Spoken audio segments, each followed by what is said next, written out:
This is a very, very easy partner meditation, partner massage. You just sit cross-legged any way that's comfortable. And let's see, we're close. Ideally knees are touching, however you're seated in cross-legged position. And you just lean forward so that your heads touch. And lean on each other's heads.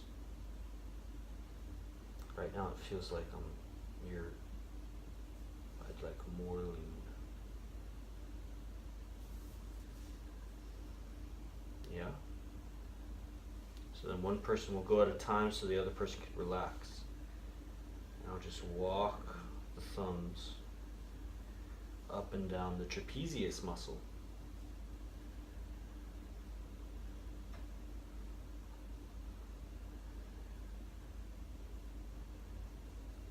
So you can't see the far side, but I'm doing it on the left side as well.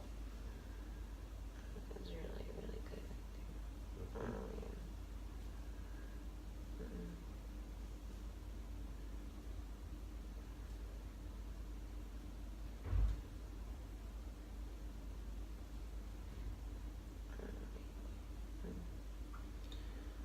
So there's a good juicy spot. I'll just stay there for a second.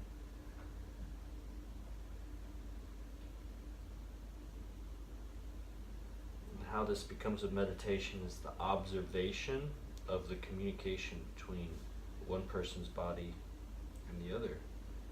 We have our breath that we can focus on, a soft, soundless breath. Our tongue, our mind, our energy.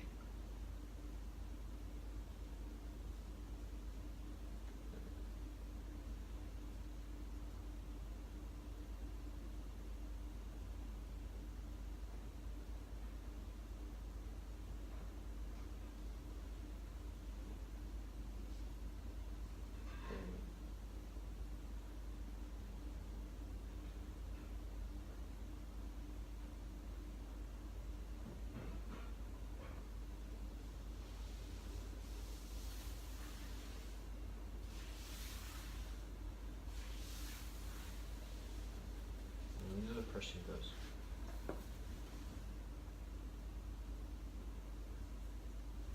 The idea is not to have or use a lot of effort. It's easy for the forearms and the muscles that are using the thumb to get fatigued. So any way you can find to lessen the effort and really become lazy, so to speak, in the body work.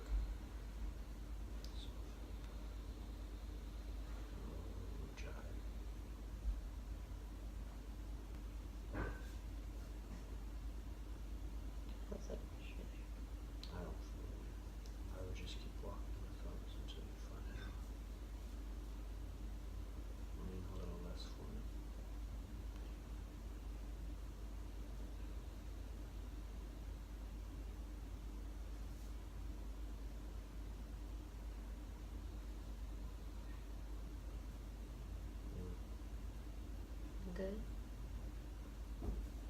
It's better there.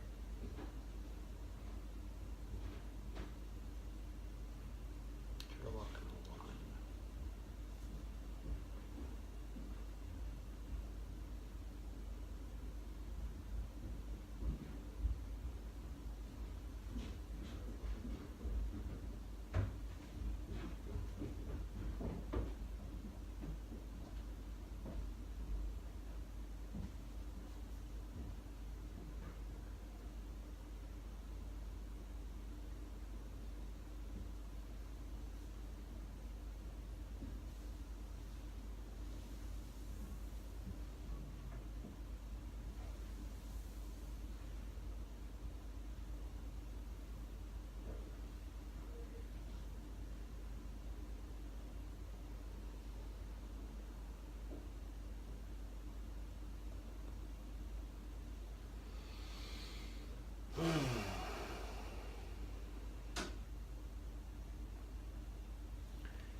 And what contributes to the meditation even more is a sense of self-inquiry. Like, how am I responding to the touch? How am I responding to the reactions or the responses of the receiver or the giver, of the other person? And very important, especially in like a kind of mutual massage situation, where it like alternates back and forth, the feedback, the positive feedback. And a lot of times, because massage is a very subjective thing, and